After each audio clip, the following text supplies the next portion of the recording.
you don't know who I am. But today's video, we're going to take a look back over the past year to see what retro games that I actually played. And I mean, I did play a lot, but these are the games that I actually spent some quality time with. We'll take a look at those games which caught my attention to have me come back again and again and to put in several hours with them throughout the years at various times. You want cookies? I also want to take this time to say thank you so much because I just got a notification from YouTube which said we have 100 subscribers. Holy cow. So thank you again for subscribing. All right, I hope you enjoyed this video. Let's get into it. Let's go with this one here. We have Spider-Man Mysterio's Menace on the Game Boy Advance. So I picked up quite a few of the Spider-Man games over the last 2 years for the Game Boy Advance, and I think some for the DS as well, just because you need Spider-Man games. Out of the few GBA Spider-Man games we got, this was the one that piqued my interest and kept me entertained for quite a while. Also on the Game Boy Advance, and this is the M&M Blast. Yeah, what this is it is a fun little take on Mario Party, but with M&Ms, and of course on the GBA, so it's mostly just a solo Mario Party, but it's just silly little games that you play with the M&Ms to go off and do things, but it was a wonderful time burner. Yeah, let's keep rolling with the Nintendo handhelds. Let's go to the DS because I actually did play a couple of DS games. We've got SimCity DS. Now, like you, I've always got some type of a city game that I'm playing somewhere, whether it be a SimCity or City Skyline, across all kinds of platforms, right? We got the PCs, and you got them on tablets, and you got them on handhelds, and you got them on current gen and last gen stuff. Always have a SimCity game going, and this was fun with the DS. I liked using the stylus, you know, a little bit more of an interactive mouse, but it just helped with getting things going and stuff and planning your city out better than with the D-pad. Fun. Oh my Lanta, I want to keep saying caught. That's not what I want to say. And the other DS game that kept my attention was Iron Man on the DS. I totally skipped over this way back when this was coming out because, you know, it's a movie tie-in game, right? But can it really be any good? But actually, it is. It was really fun. I was very impressed.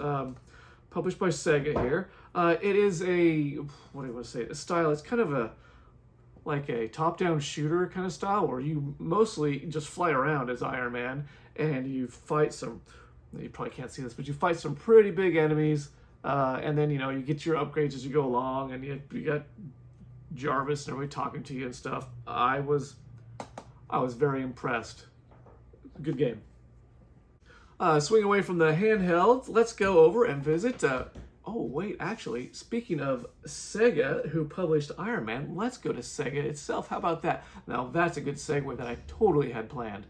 We're going to go to Bubsy. Yeah, you saw me earlier, a few months ago, pick this one up, and I am very impressed. This is a very fun platformer on the Genesis. Of course, we all know Bubsy from his foray into the 3D realm and how that was a big, pretty much tanked the poor guy and the poor IP in there. But I was very impressed with Bubsy here on the Genesis. It's very affordable, so I highly recommend you do get this for the Genesis if you've got one. This was great. I really enjoyed it. It was, you know, very much like Sonic. Very big levels, lots of things to try and collect. Lots of what I would say some hidden areas, you know, good exploration to be found in a side scroller that's got some good verticality in it. Yeah, Bubsy, do it. Like SimCity, there's always a Pac-Man game I gotta be playing somewhere, right? Whether it be Pac-Man Championship, old school Pac-Man somewhere, Pac-Man Atari. This year it was Miss Pac-Man on the Genesis that kept me coming back for more. And then last but not least, for the Genesis, the game that kept me coming back was Alien 3. It's full of great nostalgia. Just remember playing it back in the day. I'm also playing a lot of it on the Super Nintendo back when it first came out. But this was a blast to play again on the Genesis. Totally was kicking my butt. This is one of those games where you've got to remember the layout to the levels, and then you've got to remember when the aliens, when the xenomorphs, when the facehuggers are going to be coming and jumping at you from the roof or the floor or from the sides. Alien 3, do get it. It's a good game. Oh, I need to get better at this stuff. So, moving on to the Super Nintendo. I must have been in a building mood all year long because SimCity on the Super Nintendo. Boy, back in the day when this was released, I spent a lot of time with this game. And playing it again this year, I was reminded how much fun it was, and also reminded about how it was a test of patience.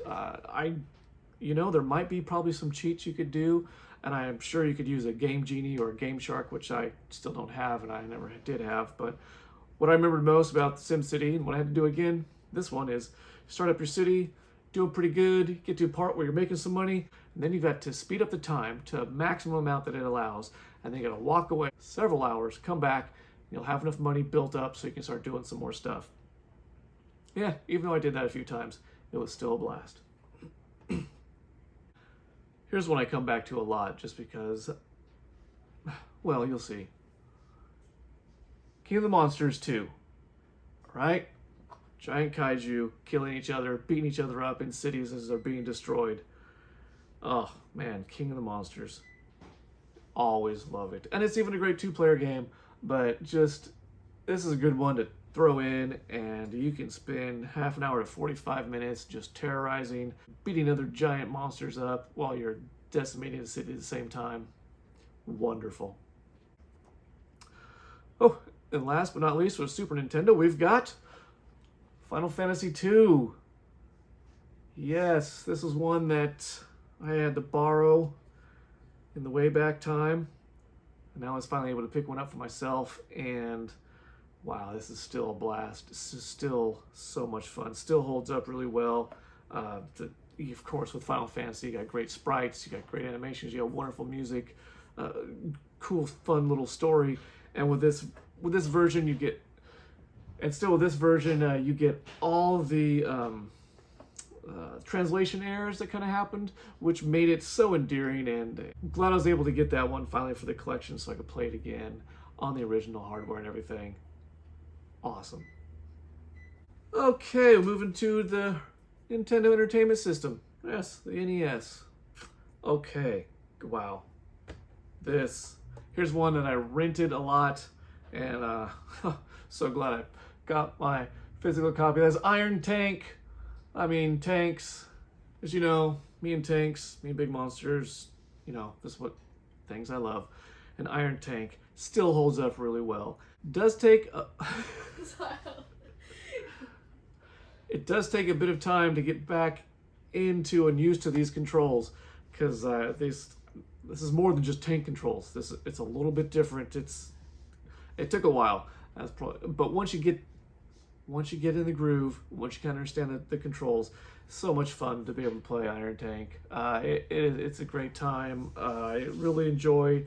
At certain spots, there's some branching paths you can kind of take as you go from one direction to the other direction. But if I remember correctly, it's all like one big long level. There's like no really stopping or cutscenes or anything. Or it seems like it was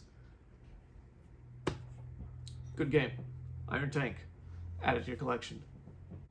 And then I must have just been in the mood for World War II stuff as well, because 1943 held my attention for quite a while. There were a lot of quarters put into the arcade at the bowling alley back down in the old at the old homestead. I played a lot of 1943, and boy, did I play a lot of it on the NES as well. So this was a lot of fun. Just a top-down shooter as you take care of all kinds of enemy planes and things coming your way. Oh, and this one, when I picked it up, I did not realize how much I loved this game and how well this game held up throughout all these years and how much fun it was back then and is now. And that is Double Dribble. Oh my gosh. That must be my favorite catchphrase. The Nintendo, as we know, had some amazing sports games back in the day. With ice hockey, Tecmo Bowl, and some of the baseball games that were really good. But Double Dribble holds up so well today. This one kept me coming back again and again. Just so much fun. This gives a good run to all of today's current NBA games. And that is Double Dribble. Also great two-player action. Here's a Nintendo game that I was unable to not partake of back when it was first released, and that is Star Tropics. But, wow. This is really good, and it still holds up really well. You can call it a Zelda clone or whatever you want. It is very much like a Zelda in a way with its top-down dungeon crawling, what you do. But yet when you get to the overworld, it's more of the Dragon Warrior kind of overworld, more zoomed out, and you go from town to town, taking care of things. But Star Tropics, this was a really good game. Very difficult. Very difficult. It handed my butt to me several times, and I do want to get back in and play more of it as I have been. But it's highly recommended. But whew. All right, and the last retro game which really held my attention is Machine Hunter. Now, I do understand why back when this was originally released, it may not have done well, but when I picked this up for next to nothing at a garage sale and started playing it, I was hooked. The levels in here are huge. The gameplay starts off, once you understand what's going on and once you really sink into it and get what has to happen, man, did it ever just suck me in and keep me playing. It's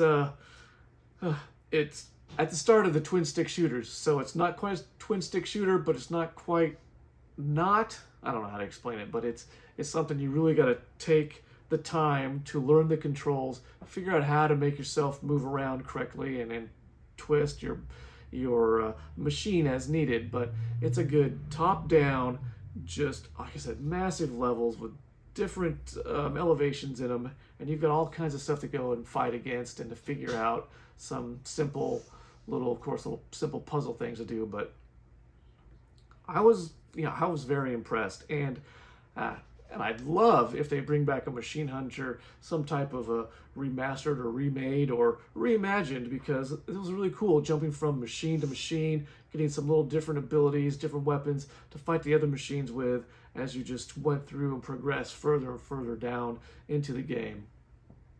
And there we go. Machine Hunter. Well, those were the retro games throughout this year that held my attention and kept me coming back and playing them for several hours each. And some I'm still going to revisit some more because they either require more of me or I really want to get back into it and play some more of it. Again, I want to say thank you all for letting us hit 100 subscribers here. Be sure to be on the lookout for part 2 of this series as we look at the current gen games that we played throughout this year. And as always... And as always... Okay. And as always, game on.